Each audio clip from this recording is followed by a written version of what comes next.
বিসমিল্লাহির রহমানির রহিম। 3রা এপ্রিল 2025। বাংলাদেশ এবং বাংলাদেশের বাইরে যারা আমার ভিডিও দেখেন সবার প্রতি শ্রদ্ধা এবং ভালোবাসা।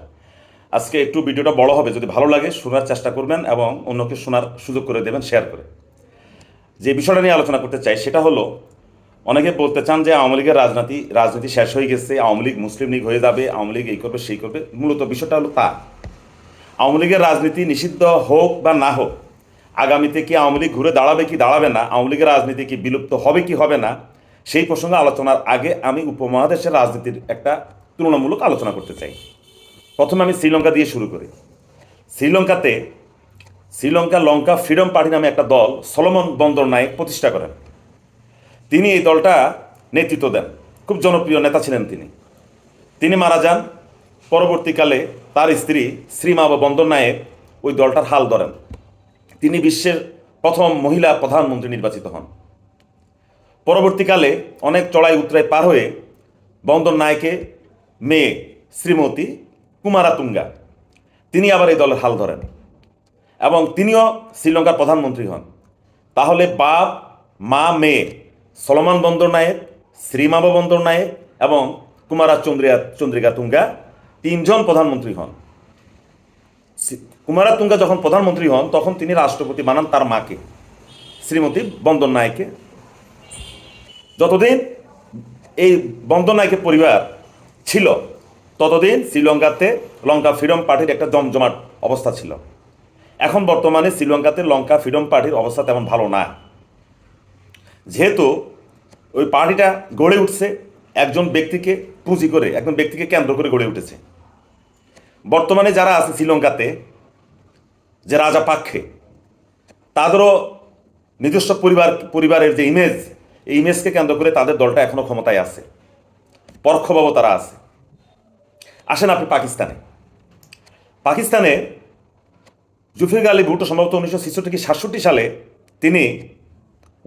সালে তিনি এই পাকিস্তানের পিপলস পার্টি গঠন করেন।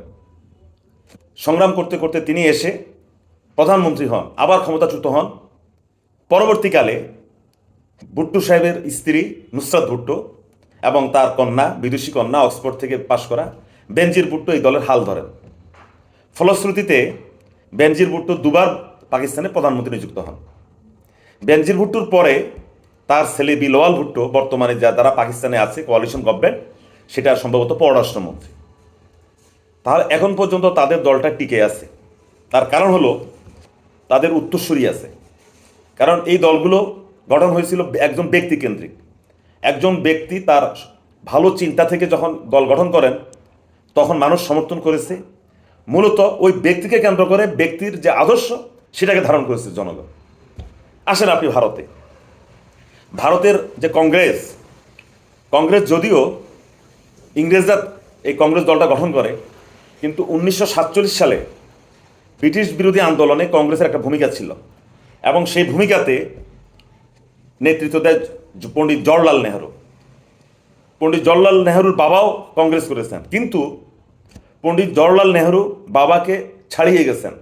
স্বাধীন ভারতে তিনি প্রধানমন্ত্রী হন এবং প্রধানমন্ত্রী হতে গিয়ে তিনি অনেকগুলো কর্মসূচি হাতে নেন, যার কারণে মানুষ তখন কংগ্রেসের প্রতি এবং ব্যক্তি জওহরলাল নেহরুর প্রতি মানুষের আবেগ এবং ভক্তিটা বেড়ে যায়। এবং তিনি তখন যে কাজটা করেন যে তিনি তার মন্ত্রিসভায় তার নিজের মেয়েকে মন্ত্রী পরিষদে রাখেন। পরবর্তীকালে তিনি মারা যান, তার মেয়ে ইন্দিরা গান্ধী ভারতের প্রধানমন্ত্রী নিযুক্ত হন। ইন্দিরা গান্ধী মারা গেলেন আততায়ী হাতে। তার সন্তান রাজীব গান্ধী জীবিত ছিলেন। রাজীব গান্ধী কংগ্রেসের হাল ধরেন। মানুষ কংগ্রেসকে আবার ভোট দিয়েছে। রাজীব গান্ধীর প্রতি মানুষ তাদের ভক্তি শ্রদ্ধা অর্পণ করেছে। রাজীব গান্ধীও আবার মারা গেলেন। পরবর্তীকালে কংগ্রেসের হাল ধরেন সোনিয়া গান্ধী। তাকে নিয়ে অনেক কথা হয়েছে, বিদেশি মেয়ে এই সেই, তারপরও তিনি কংগ্রেসের একটা প্রতীক হয়ে দাঁড়ান। পরবর্তীকালে তাদের সন্তান রাহুল গান্ধী কংগ্রেসের হাল ধরেন, কংগ্রেসকে টিকিয়ে রাখেন। কংগ্রেস ক্ষমতায় আসতে পারে নাই, এটা সত্য, বাট কংগ্রেসের যে সিম্বল অফ ইউনিটি যেটা ঐক্যের প্রতীক যেটা, সেটা রাহুল গান্ধী নিজেকে সেভাবে প্রতিষ্ঠা করেন। পরবর্তীকালে যেহেতু তিনি খাড়কে এখন যে মল্লিকা অর্জুন খাড়কে, যিনি কংগ্রেসের সভাপতি, কিন্তু তিনি তেমন ইমেজ সৃষ্টি করতে পারেননি। তো শোনা যাচ্ছে যে মল্লিকা অর্জুন খাড়কেও রাহুল গান্ধী পরিবারেরই মনোনীত।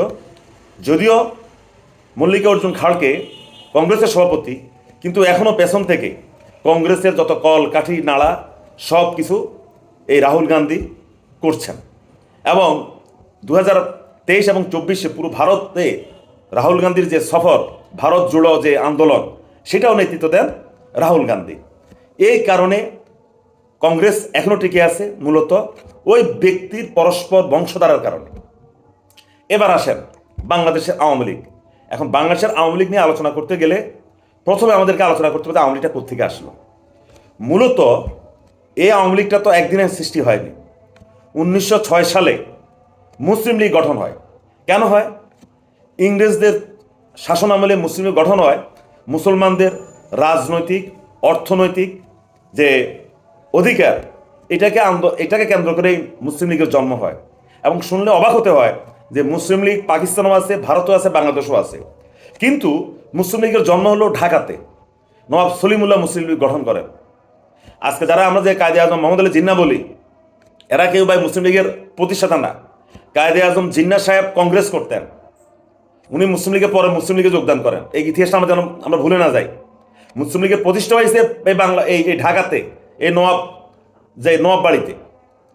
পরবর্তীকালে 1947 সালে এই ব্রিটিশ বিরোধী আন্দোলনে এই যে পাকিস্তান, বাংলাদেশ, পূর্ব পাকিস্তান এই ভাগে এবং ব্রিটিশ তাড়ানোর ক্ষেত্রে মুসলিম লীগের অনেক অবদান ছিল। সেই অবদানের প্রেক্ষিতে আমরা 1947 সালে ভারত এবং পাকিস্তান নামে দুইটা রাষ্ট্র হয়। পাকিস্তান দুই খণ্ড, পশ্চিম পাকিস্তান এবং পূর্ব পাকিস্তান।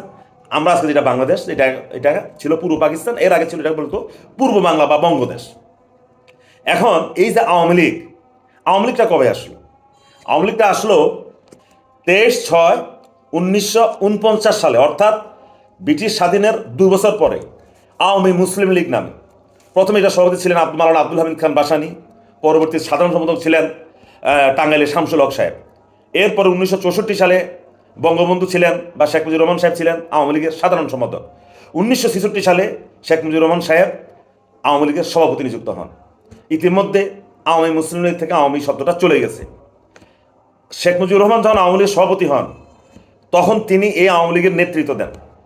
এবং তখন এই যে আমরা যে মুসলিম লীগকে বলি, এই মুসলিম লীগের ক্ষয় এই শুরু হয়। আমার ভিডিওটা লম্বা হয়ে গেলে শুনেন, কাজে লাগবে। এদের ক্ষয় শুরু হয়ে গেছে।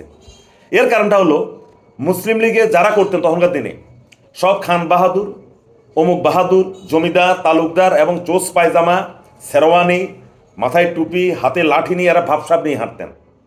এরা সাধারণ মানুষকে পাত্তা দিতেন না। সাধারণ মানুষ যে একটা রাজনৈতিক দলের সমর্থক হতে পারে, এটা মুসলিম লীগের নেতাদের মাথায় কখনো ছিল না। শেখ মুজিবুর রহমান যখন আওয়ামী মুসলিম লীগ গঠন করলেন মাওলানা ভাসানীকে নিয়ে, তখন এরা গ্রামে গঞ্জে চলে গেছে। এরা গ্রামে ধান ক্ষেতের পাশে বসে মানুষের সাথে কথা বলেছে, মানুষের গায়ে হাত দিছে, মাথায় হাত বুলিয়ে দিয়েছে। তখন মানুষ চিন্তা করলো, আরে এরাই তো আমাদের নেতা। আর মুসলিম লীগের যারা নেতা, এরা তো ভাবসাব নিয়ে থাকে, তামুক টানে, চুরুট টানে, চোস পায়জামা, মানে একটা ভাবসাব, নবাবী ভাবসাব। যার কারণে সাধারণ গ্রামের যারা খেটে খাওয়া মানুষ, এই মুসলিম লীগ থেকে আস্তে আস্তে তারা তাদের মুখটা ঘুরিয়ে নিয়ে এরা আওয়ামী মুসলিম লীগের দিকে এরা ধাবিত হয়।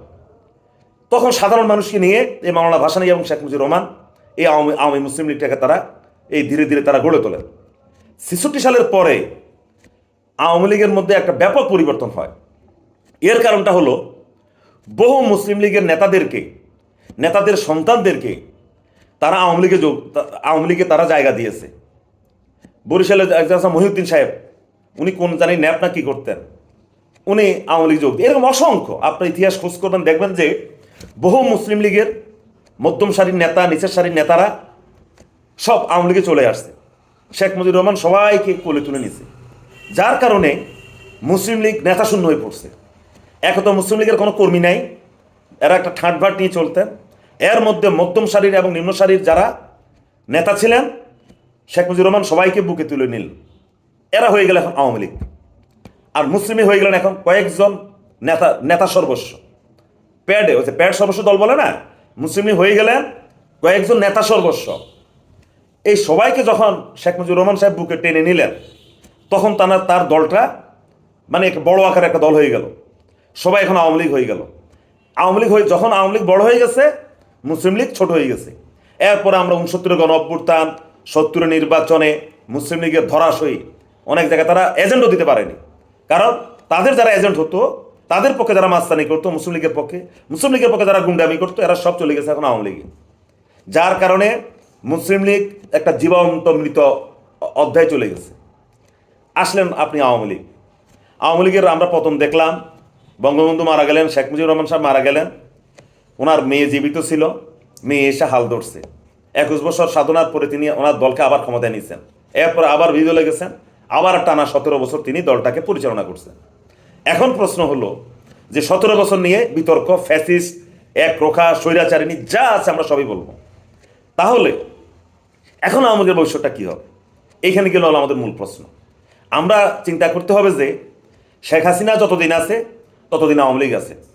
কারণ এই যে উত্তরসূরি রাজনীতি, ব্যক্তিকেন্দ্রিক চিন্তা, ব্যক্তিকেন্দ্রিক শ্রদ্ধা, এটাকে আপনি উপমহাদেশ থেকে আপনি তাড়াতে পারবেন না।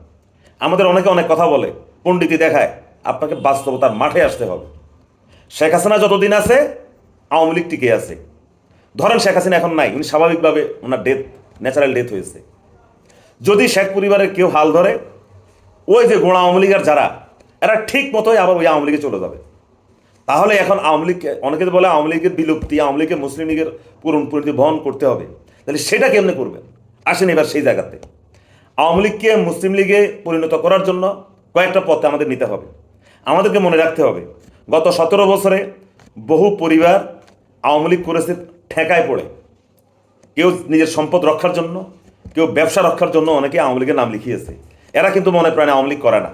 গত 17 বছরে ঢাকা বিশ্ববিদ্যালয়ে বহু ছাত্র ভর্তি হয়েছে হলে একটা সিটের জন্য। এরা কেউ মনে প্রাণে মুজিবাদী ছাত্রলীগ করে না। বাস্তব সত্য কথা আমি বললাম, আমি চিন্তা করে গবেষণা করে কথাটা বললাম। তাহলে এই লোকগুলোর এখন ভবিষ্যৎটা কি? আপনি যদি যারা হলে সিটের জন্য শুধুমাত্র আওয়ামী লীগ করেছে, ছাত্রলীগ করেছে, নিজের জীবন সম্পদ ব্যবসা রক্ষার জন্য আওয়ামী লীগ করেছে, এই লোকগুলোকে যদি আপনি এখন দূরে ঠেলে দেন, তাহলে কিন্তু এই লোকগুলো এক পর্যায়ে কড়া আওয়ামী লীগার হয়ে যাবে। তাহলে এদেরকে নিয়ে আসতে হবে। এদেরকে যারা আওয়ামী লীগ করে না তারা এদেরকে নিয়ে আসতে হবে, বিএনপি এদেরকে নিয়ে আসতে হবে। এরপরে আসেন আপনি, বাংলাদেশে বহু পরিবার আছে দশকের পর দশক তারা 2, 3, 4 প্রজন্ম তারা আওয়ামী লীগকে ভোট দেয়, কিন্তু তারা আওয়ামী লীগের কোনো পদে নাই, তারা আওয়ামী লীগের কোনো মিছিলে যায় না। হয়তো যদি শুনে তাদের জেলাতে বা তাদের এলাকাতে শেখ হাসিনা জনসভা করবে, তারা লুকোচুরে তারা মিছিলও যায় না, তারা একা রিক্সা করে এসে শেখ হাসিনা জনসভা শুনে, আবার একা একা তারা বাড়িতে চলে যায়, কিন্তু তারা মনে প্রাণে আওয়ামী লীগের। তাহলে এই পরিবারগুলোকে আপনি কি করবেন? এই পরিবারগুলোকে যদি আমরা এখন থেকে তাদেরকে নার্সিং না করি, যদি তাদেরকে আমরা আওয়ামী পরিবার বলে বারবার আমরা তাদেরকে কটাক্ষ করি, তাহলে এই সাধারণ নিরীহ আওয়ামী পরিবারগুলো কিন্তু এক পর্যায়ে কঠিন আওয়ামী লীগার হয়ে যাবে। তাহলে ওই পরিবারগুলোকে নিয়ে আসতে হবে। এই নিরীহ পরিবার এবং যারা বাধ্য হয়ে আওয়ামী লীগ করেছে, ছাত্রলীগ করেছে, যুবলীগ করেছে, এদেরকে যদি আমরা আওয়ামী লীগ থেকে ছুটেই না আনতে পারি, যদি ছুটিয়ে আনতে পারি, তাহলে কিন্তু আওয়ামী লীগের ভোট নেমে যাবে 20%। আমি আবার কথাটা বলি, আওয়ামী লীগের ভোট চলে আসবে 20%। এই 20% যদি আওয়ামী লীগকে ঠেকিয়ে রাখা যায়, তাহলে আওয়ামী লীগকে আগামীতে নির্বাচন করে সংসদে আসতে, বাংলাদেশের রাষ্ট্রীয় চেয়ারে বসতে আওয়ামী লীগকে মহাসমুদ্রের পানি খেতে হবে। একবার তো 21 বছর পরে আসছে, 42 বছরও তারা আসতে পারবে না যদি তাদের ভোটের মার্জিন আমরা 20%-এর নিচে নামিয়ে দিতে পারি। এ কথাটা আবার আপনার চিন্তা ভাবনা করবেন। আমার যদি বক্তব্য খারাপ লাগে কমেন্টসে জানেন, গালাগালি করেন না, যুক্তি দিয়ে আমার কমেন্টস করবেন, আমাকে বলবেন যে না উকিল সাহেব আপনার এখানে ভুল হয়েছে। আবারও বলি, 20%-এর নিচে যদি আমরা আওয়ামী লীগের ভোট নামিয়ে দিতে পারি, 40-42 বছর লাগবে এই আওয়ামী লীগের ক্ষমতার চেহারা দেখতে। আর যদি না দেখে, তাহলে এক পর্যায়ে আওয়ামী লীগ মুসলিম লীগের অবস্থা বরণ করবে, যদি আমরা কৌশল অবলম্বন করি। আর যদি আমরা বারবার আওয়ামী লীগ বলে, এর গা থেকে আওয়ামী লীগের গন্ধ বলে এদেরকে যদি আমরা বারবার তাড়িয়ে দেই, তাহলে মনে রাখতে হবে এই লোকগুলো কিন্তু ইউনাইটেড থাকবে, এদের আন্ডা বাচ্চা যারা আছে সবাই আওয়ামী লীগে থাকবে। একটা কথা বলে নেই, বাংলাদেশের এমন কোনো ভোট কেন্দ্র নাই যে কেন্দ্রে যদি 2000 ভোটার থাকে সেখানে কমপক্ষে গড়ে 300 ভোট আওয়ামী লীগের আছে। এমন কোনো ভোট কেন্দ্র আপনি পাবেন না যেখানে আওয়ামী লীগের ভোট নেই। তাহলে যারা মুখরোচের কথা বলে, তাদের মুখরোচের কথা দিয়ে রাজনীতি চলবে না। আওয়ামী লীগকে কোণঠাসা করতে হলে, আওয়ামী লীগকে মুসলিম লীগের অবস্থা করতে হলে আমাদেরকে চিন্তা ভাবনা করে আওয়ামী লীগ থেকে লোক ছুটিয়ে আনতে হবে। এখন কেউ যদি বলে যে না আমি আমার দলে জায়গা দেবেন না, আপনি জায়গা দেবেন না, পরবর্তী আপনি পস্তাবেন। প্রয়োজনে এখন তাদেরকে আইনে নিজের দলে জায়গা দেন, তাদেরকে ছোটোখাটো পোস্টের দেওয়া দরকার নাই, তাদেরকে সমর্থক বা কর্মী হিসেবে রাখেন, তাদেরকে আস্তে আস্তে নিজের কাছে রাখেন, নার্সিং করেন। তারপরেই দেখবেন আওয়ামী লীগ দুর্বল হয়ে যাবে, আওয়ামী লীগ মুসলিম লীগের অবস্থা বরণ করবে। ধন্যবাদ সবাইকে, ভালো থাকবেন সবাই।